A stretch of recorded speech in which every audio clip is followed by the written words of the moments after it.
I mean, we are going to be filled with uncertainties, at the risk of sounding preachy here, guys, but uncertainties are part of our very existence, our earthly time, right? And when I truly understood what surrender meant, of that thing of letting go, suddenly it started to make sense why I would procrastinate. Why would my clients procrastinate?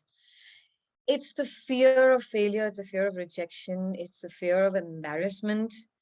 Fear being a very man-made concept in the mind, or a human being, the way we keep explaining things out to ourselves.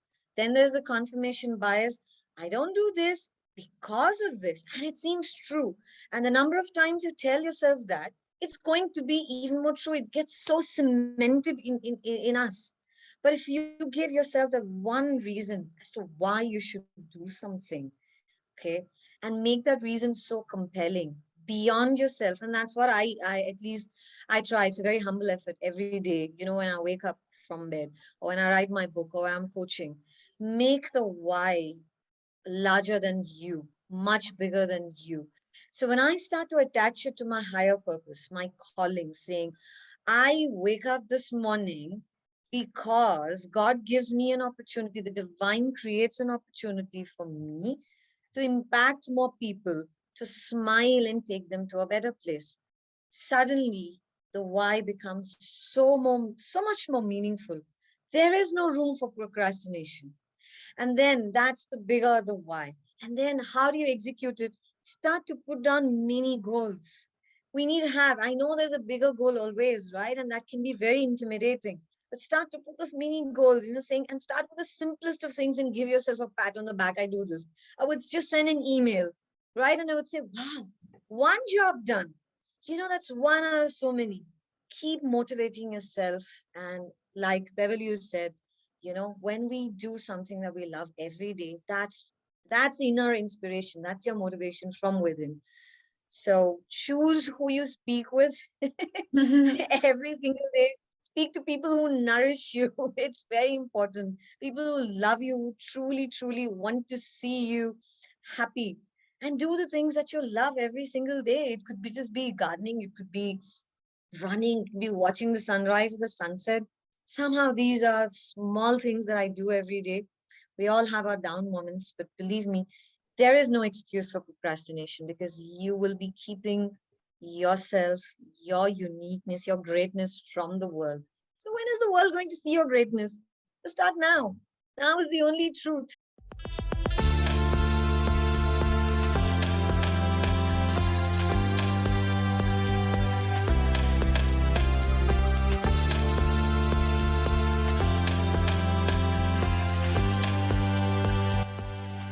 Welcome to Wellness Spring, our one-stop shop for education, inspiration, motivation, and optimal wellness. Learn from top experts and exceptional people. Hello, dear friends, and welcome to Wellness Spring. And welcome to Krishna. She is a beautiful creative goddess, and I'm so happy that our dear friend Tanya Castillo introduced us. Hi. Hello, each one of you. So I'm so happy, Beverly, to be a part of this. And I thank Tanya, a common friend, for introducing us and getting us together. I'm so excited to be here. I can't even tell you. Thank you. And for those who don't know Krishna, as I mentioned, she truly is a creative goddess and manifester.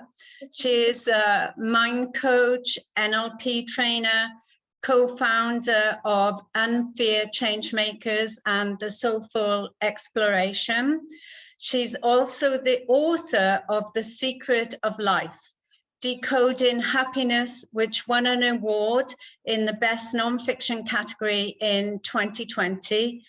And she also has awards for being the Exceptional Woman of Excellence at the Global Annual Conference of Women Economic Forum in 2018. And Shishaka Ratner Award that recognizes teachers, trainers, and coaches. Anu has also had her works published in Indian and international research. And these, dear listeners, are only a very few of her amazing achievements. So, Anu, could you please tell our listeners a bit about your background and what led you to being the exceptional woman you are today? Maybe let us know about your family and your upbringing, your education, and so forth. Oh, I know. Thank you so much, Beverly. Nobody asks about family or our background, right? It's so much the professional achievements that we all focus on. So it's very nice, very heartwarming. Because yes, today who I am is the sum total of all the people who are standing behind me, 100% like a rock. So exceptional women. I'm going to tell each woman out there, each one of you is so exceptional without a doubt. So know that you're loved and there is so much that you can come up with. So yes, my background, I started out to be an accountant. Okay. I was staring at spreadsheets. I just couldn't do it. One day I just said, no, this isn't me. But I hadn't quite figured out what I'm going to be doing. But I just knew that was not for me. It wasn't my calling. I did it, paid my bills, all that was fine, but there was a huge part that was missing. Sometime way back in 2003 is when NLP happened in India. It started to gain that momentum in 2003. And I got so intrigued that, wow, mind sciences is something which it started to empower me. So I said, if it can empower me, it could empower so many of us. So I started to go deeper and deeper into it. And that's how today, when I put the tag of an NLP trainer, it's consistently going deeper into it so that I could serve in the manner that I can. That's the motto, that's the mantra that I live for every single day. So that's how mind sciences, neurosciences, that's how it started to happen to me. And well, nothing ever happens without the support of your family and friends, right? So I have a very, very beautiful family. Well, Krishna is my last name, so I've taken on my husband's name.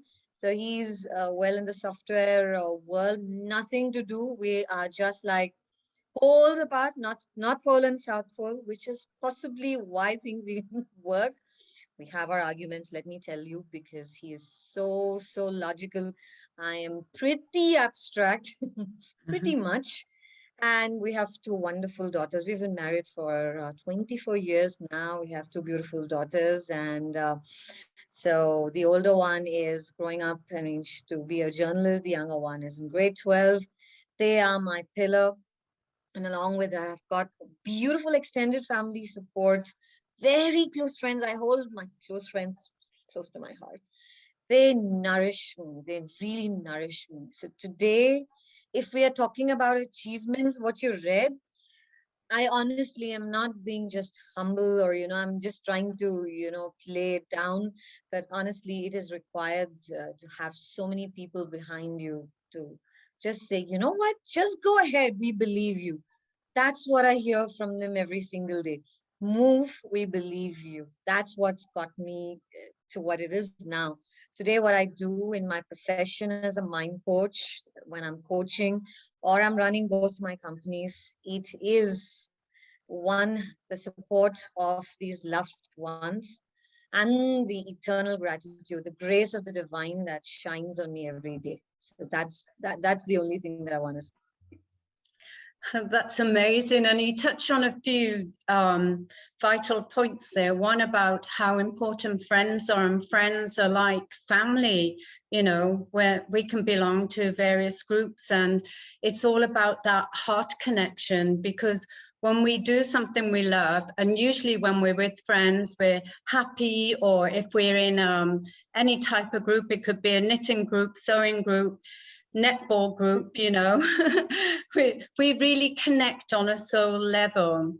And I know when we spoke last week, you told me that you had an arranged marriage, and You thought that the divine couldn't have made a much better choice, even if you are North and South Pole. So what was that like? Tell us about your customs and also about your parents, what they do, and your siblings. Well, Mhm. arranged marriage, yes, we're talking about something which is almost, 20, 25 years, right, back. I mean, not that my parents were averse towards a love marriage. I mean, I'm sure they would have trusted me. Uh, but somehow I think I do believe in divine timing for everything. Okay. I may sound very cliched, but I do believe there is someone out there for you. Okay. God's going to find his, that person is going to find, and the divine is going to intervene at the right time. So, and I'm someone who I take my decisions very quickly and then, say, okay, now I'm going to make them right. If it feels right, I know it's right for me. So I'm not going to over process things. I will just go ahead. And that's how we had arranged marriage. So when we met, I said, on the first meeting, I know a lot of people find it really hard, especially my friends from the Western world. One meeting, are you crazy? But I said, my soul, whatever it needed to feel at that point of time, felt it, and it was as easy as that, right? And then you just learn to love the person, which is not difficult because love is just something that we automated with, right? It's love energy, is something that we're filled with.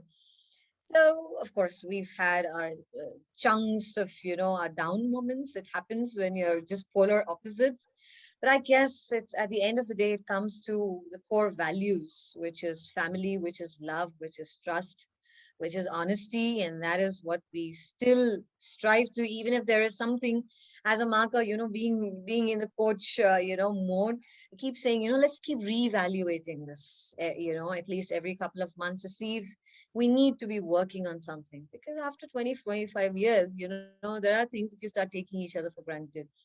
So that's how the arranged marriage happened. And my parents or my extended family, we all live in the same city. That happened during the pandemic. I don't know how everybody was just living in different cities. And, I used to keep wondering it, because in India, we still have these customs of taking care of your parents when you're growing old, right? And that's something I've always wanted to be. So in India, it's that the son will take care of his parents, but it's just me and my sibling. We're two girls, right? So it also, constantly used to worry my parents, who's going to look after us? We don't have sons. So, I mean, things have changed now. I mean, even girls come forward, their husband and sides of the family also support them in these things, and it's beautiful. So today we are all in one city.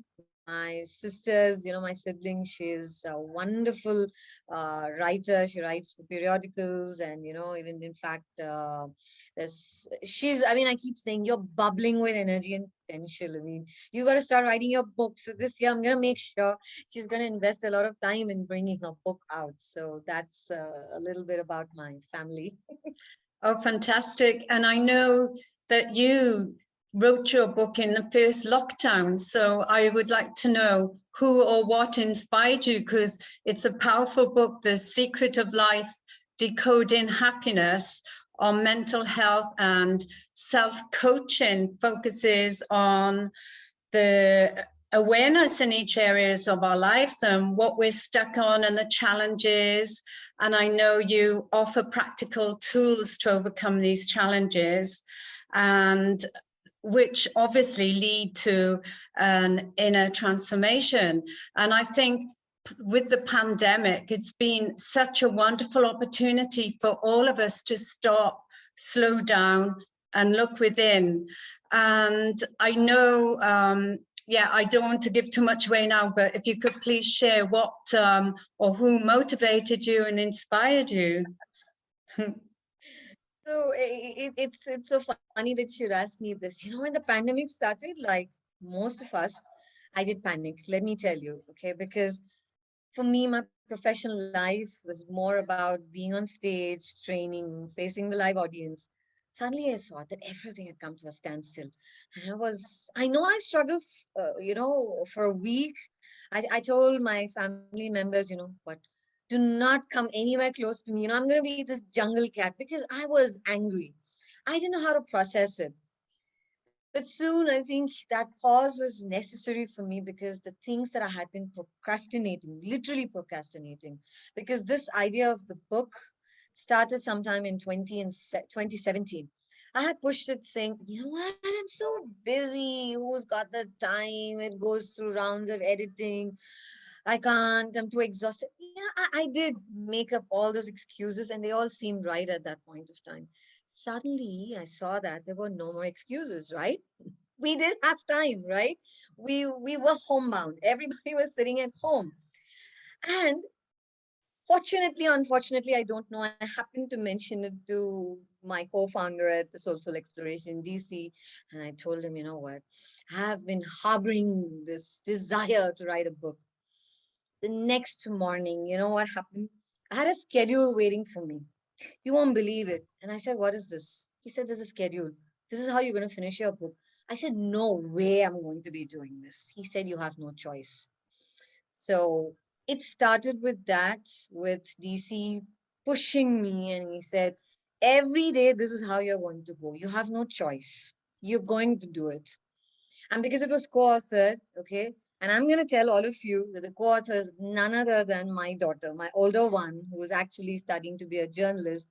She's been under, my guidance for NLP for almost 10 years now. So when I just sounded this out, she said, I know what it is. So she took on the fiction part because she articulates very well. And I said, I'll take on the coaching part. So I had to get her under the schedule. And I know we've had our mother-daughter moments. You know what it is to have a 20-year-old, rebel, do her things. Honestly, it was DC motivating me every single day, like a rock. At home, it was my family, Krishna, my husband. I mean, every endless cups of tea. And, it would be like we finished the book in a record time of 21 days. I'm not kidding. It was 21 days. It was, and honestly, again, I will, it may sound, I don't know, cliched, or it may sound very funny, but there was no effort. Beverly, there was no effort. I felt it was all downloaded from my consciousness. I don't know how this sounds to the audience, but I feel it was all there. I just had to close my eyes and I said, this is what I want. The words would just flow. I didn't do anything. In fact, when it went for the beta testing and I had a wonderful friend step in to edit it, she said, I can't find a single flaw. What's with you, woman? What's going on? Have you already edited it? I said, no, this is the first cut. So that's how it happens. So here's the book. I don't know whether you can see it. It's a bit. I'm just going to take this my background off, possibly. Let me do that. I don't know. It's okay. You know what? I'm just going to I'll just take off the background and maybe I can, show the book. So that's how the book happened. So, and Beverly, if the world wants to know, easy book. I'm not selling it to you, but I am selling it to you.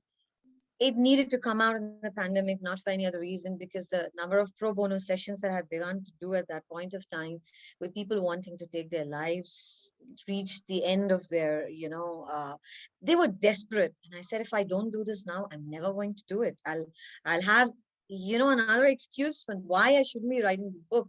So let this pandemic be the reason why I brought the book out. So that's what fired me. It's completely filled with do-it-yourself. It's a good reality check, a good self-coaching, especially in India.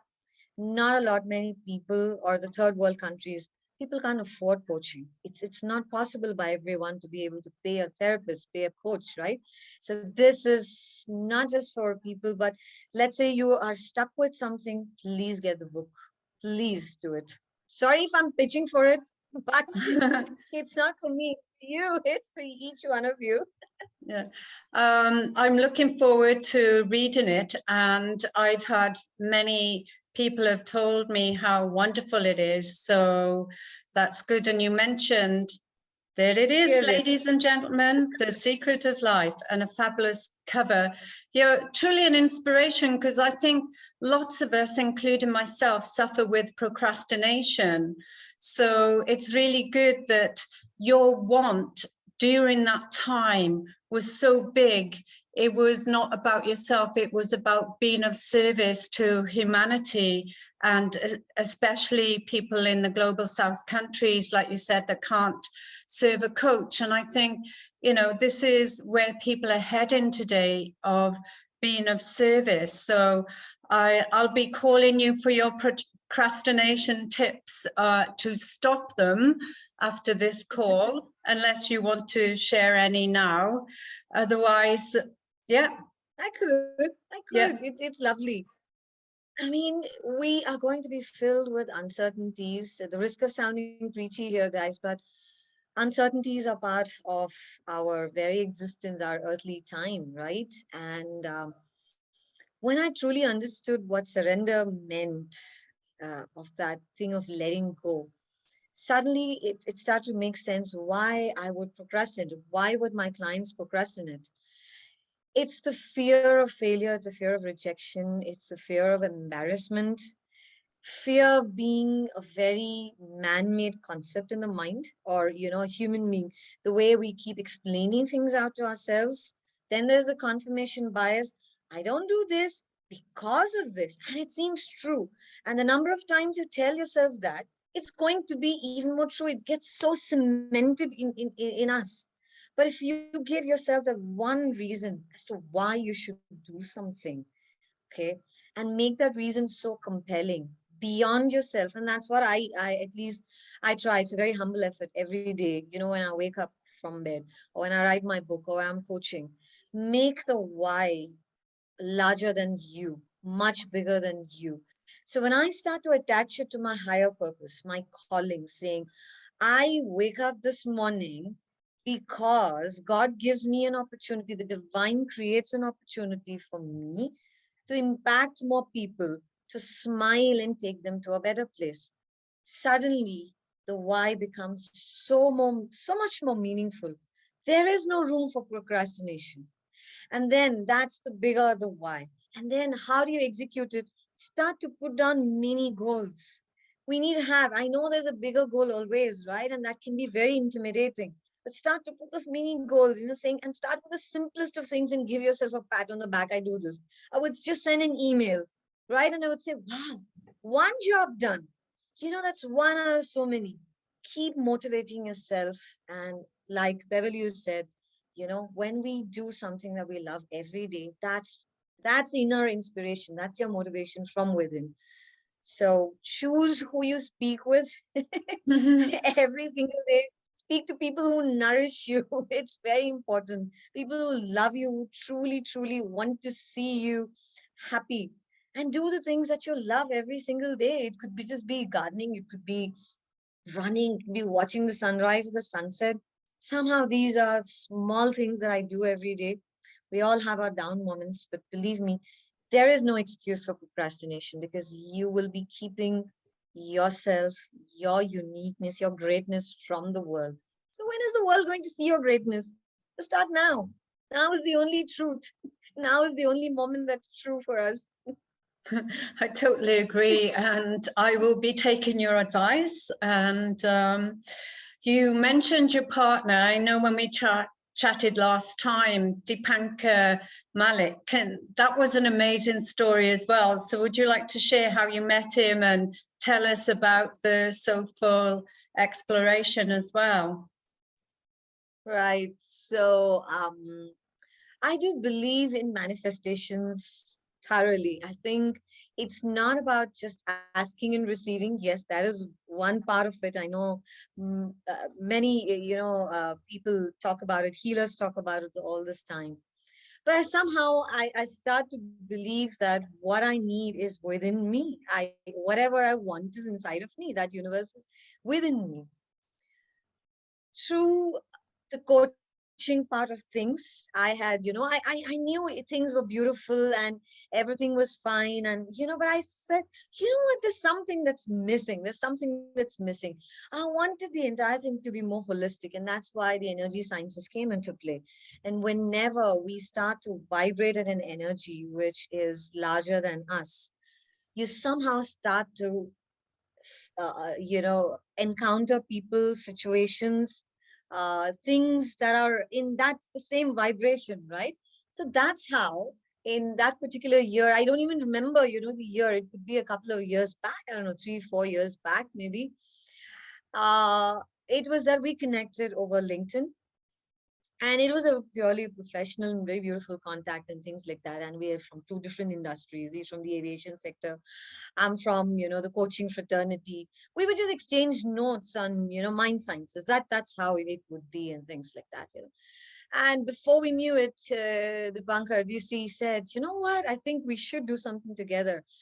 And I don't know how it is in the Western world, Beverly, but in India, at least, or it could be my belief system, never mix familiarity with business. It could just go all wrong. It was possibly a belief system that was sticking. I said, no, you know what? I have a good friend in you. You're a good sounding board. You're very, very mature. And, I like the connection that we share. Let's stop at that. But it was but somehow, if something is meant to be, if you're meant to create bigger things for the planet, I guess things just have to work in a particular way. And that's how the Soulful Exploration was born. So I went back and I said, what, DC, I think yes. We call him DC because the Western world sometimes finds it difficult, but you pronounce it so beautifully. So Dipankar, that's what happens. So not just a good friend, a wonderful business partner, almost like yin and yang. Like everyone who knows me will know, who know me closely. I'm someone who is a cloud so abstract, and I am ideating, creating. And that's where the punker comes and saying, you know what, I'm going to pin the cloud down because we have to execute things. So that's if you say the connection that we share, we complement each other in the business. So I ideate, curate the wellness retreats in the Soulful Exploration. And believe me, that's for everyone. Okay, we're talking about holistic wellness and well-being here. And we're talking about infusing ancient wisdom from across the world, 2000 years back. I mean, we're constantly researching, talking to people, and we infuse it with those mind sciences into every single experience in the retreat. So even if you're going to be breathing, it's going to be some science behind it, something dating back so many centuries back, even your cosmic art. So that's how Dipankar and I, are running this company. Yeah, I mean, it's fun. It's fun. It's fun. What keeps us motivated again is meeting wonderful people like you, Beverly. Oh, thank you. Yes. Like you say, for the listeners as well, Dipankar is also an electrical engineer, so they are like chalk and cheese. And I guess it complements with you've got someone who takes care of the business side and the tech side, and I know you told him he can take care of the accounts, even though you started as an accountant. That's hilarious. I know where my money is going. I'm very, very, very, what to say, astute when it comes to money. But then I said, God's created this opportunity where I have a business partner who's taking care of the entire business side, the legalities, the statutory things. I said, this is a time when I can dip into my own resourcefulness, right? And that's Yeah. what I guess each one of us should be doing. So Yeah. the divine is great. Everything is divine timing. And what was your initial motivation or vision or mission? Because obviously when you were chatting with Dipankar, something must have stirred inside you, because this was a brand new creation. And, I believe it's about doing amazing retreats, which used to be live retreats. And do you get other people to join, top experts and things like that, to share their teachings? So if you could speak a bit more about that. Yes, thank you for that wonderful question. So if I were to go back to that exact moment when we decided, okay, now that we've decided to do something together, what, But I think it was obvious all along. So I said, look, for me, being in this field of coaching for such a long time, I've been working with people. Naturally, I lean in more towards wanting to be there for people. And it's not the I, okay? It's more like, how can I be of use to another human being? And he said it's the same thing. I've been in the industry constantly, doing something that, doesn't belong, So it somehow, I think he was already on that spiritual path of wanting to do something bigger than himself. And for him, it's about, how can we create more employment for people, right? Because India, we're the second largest, most populated nation in the world, right? So it's constantly there are people who need jobs, who are so qualified. So we said, okay, let's start a company and let's make it. It's not just a company that's just generating profits, but it's also impacting people in its own, in its own way. So that's how we started to blend it, saying, okay, wellness. Now, wellness is such a loosely used word that I think people think that just taking a protein shake means wellness. Okay, I've heard people talk about it that way. We say we're going to recreate wellness into something which people start to understand. It's from deep within. It is you feel well from inside. That is wellness and well-being. It's not about looking good in the mirror and saying, oh, I have my six-pack abs. So I think we wanted to redefine that. At the same time, we wanted to also bring in experts like you asked me, right? We wanted to bring in experts who understand. Somebody like Tanya is talking about compassionate breath, and we have wonderful people from the US who are business coaches who talk about what it is to, when they're in corporates, how's the mindset when you're in corporate? So we have experts addressing the corporate segment. And then we have people, we're talking about rust. When you talk about rustic, I mean, India has got such wonderful people, arts and artisans. So we have people who talk about cosmic art. They draw on the ground with colors, which is called Rangoli. And it's a different form of art. And they balance chakras through that. Your chakra healing happens through their art form, not by looking, but this gentleman can even tell you which chakra, is imbalanced or is overactive and things like that. So we have people, conscious music is being coded. So we are bringing different people who want to be associated with us in our journey and very beautifully creating it, adding the element of uh, the mind sciences and neurosciences into it and presenting it in a format which is so simple. Because people like me, honestly, if I close my eyes, I cannot meditate for too long, but I can be meditative with something that I love. I can meditate when I'm writing. I can meditate when I'm speaking with someone who really loves me. I can meditate when I'm looking at sunrise. So nothing is forced. Everything is through what you love.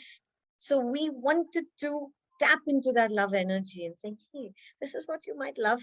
Look at this. So that's how we're curating this entire thing. And whenever we feel that, and people are coming to us, experts come to us saying, we want to be associated with you. Yes, please come. We have opened the doors, and yes, we are going to, the entire mantra is the joy of serving, Beverly. We hope to live that mantra every moment. We want to serve. We want to see a more conscious planet, raise the levels of consciousness in a manner that we can. And I think our earthly time, we do want to spend it in doing this, being of service to mankind and our ecosystem. Oh, that's wonderful. And I'll put your website, the soulfulexploration.com, on our written information for the show. And people can contact you there. And it was interesting what you said about, the connection and beautiful people. And earlier you talked about how important family is and tradition and in India. And it's lovely to see you wearing your sari, which is really, really beautiful. And in the first pandemic, well, the lockdown in France when I was living there, a friend sent me a link to join one of Deepak Chopra's meditation groups. And over the years, I've been in and out of Deepak's groups, and it just felt right. And what stood out for me was one of the tasks was to write a letter to your country of origin. And I then went and did loads of research about my history because I felt that really longing, because I left Wales when I was 23. And I just wanted to reconnect with my roots, because I think the origin, the country where you're born, and it's part of who you are, your culture, you know, it's so important. And yeah, and I wanted to say about the meditation as well. So I say to people, meditation can just be taking one conscious breath at a time. So when you just focus, take a deep breath in, breathing in love, breathing out love, that can change your entire energy. You don't have to sit for hours a day. And from what you're saying, you're bringing your meditation practices throughout the day and whatever you're doing. So that's wonderful as well. And could you please tell us about the tribe ripples? Because I know that was hugely successful as well. Okay, so try, let's, let me put it this way. When we started the Soulful Exploration, or TSA as we call it, right? We did at that point of time when we started to price it, the price points came into picture. I still remember having this discussion with Pankar and saying, I don't know how many people are going to be able to afford, and here we're talking about the joy of serving. So are we going to just lose, the major chunk of people? We may never even cover them. We just spend our sleepless nights thinking, what are we going to do, right? Because at the end of the day, yes, you are running a business, right? We said, okay, let's do something. There are so many wonderful people who are on similar journeys, who want to impact, who are who also believe in the joy of serving. We said, let's just start a confluence. Okay. We said, what's the confluence going to do? We said, very simple. This is about raising the levels of consciousness. How? We said, okay, let's include the 6 dimensions of wellness. Suddenly everything started to make sense. We did the confluence absolutely free because we knew the second wave had hit the world so badly. That's not the time to rip people. We said this is going to continue. We thought it's going to be a one-off event. That's what happened. But then the tribe started to grow. That was the mantra there was, let our tribe grow. And your vibe attracts your tribe. So we did the confluence, 51 speakers, 18 countries, 6 continents, 24 hours. We went nonstop. And I can't even tell you the goodness that that we received from it, the blessings that we received from it is something that one can never, you can never measure it. So Tribe Ripples is a platform, is more like a community that we have started growing where people can join the community, partake of the goodness that each one is there to offer. There are such wonderful healers, mindful meditation coaches there. There are there are just people who are, the HR professionals. There are doctors, there are authors.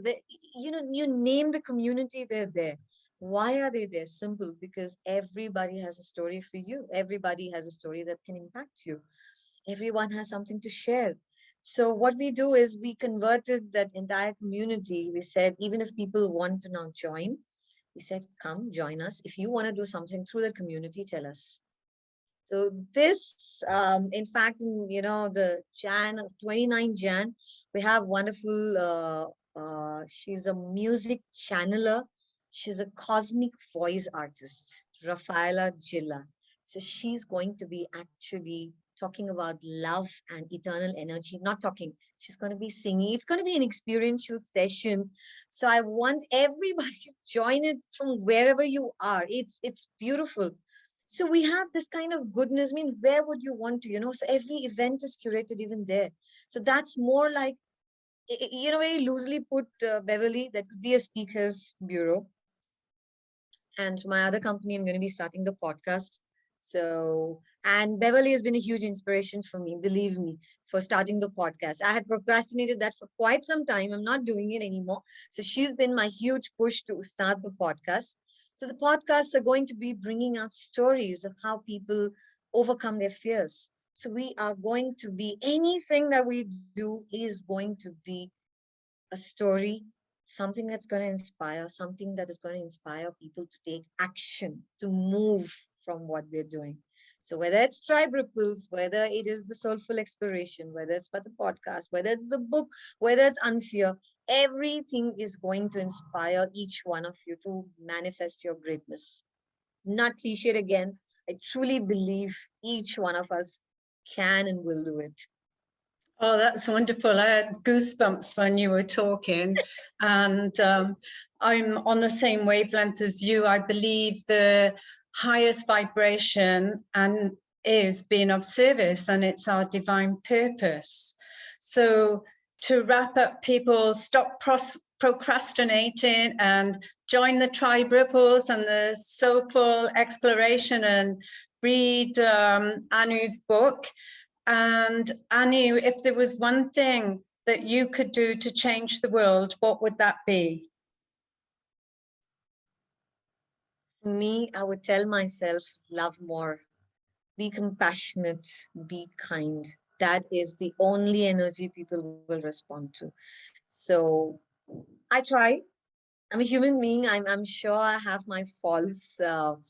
This is what I want to be in love. I want to be love. That's what I respond to. That's what that's how I'm able to love myself even more. So whether you are out on the streets, whether you're talking to anyone on the phone, whether you are coaching, you're healing, or you're working in a bank, you're just sitting by yourself, you just see somebody, smile, just connect with people who in love. You just watch how that's going to create the ripple effect anyway, right? It starts and ends with us. Our scriptures in India tell us that everything starts and ends with you. There is nothing outside, right? So everything starts and ends with you. So it's about us being responsible for somebody else. Oh, I know Ubuntu, how they say that, right? I am because we are. So I start to become responsible for everything that's happening around me.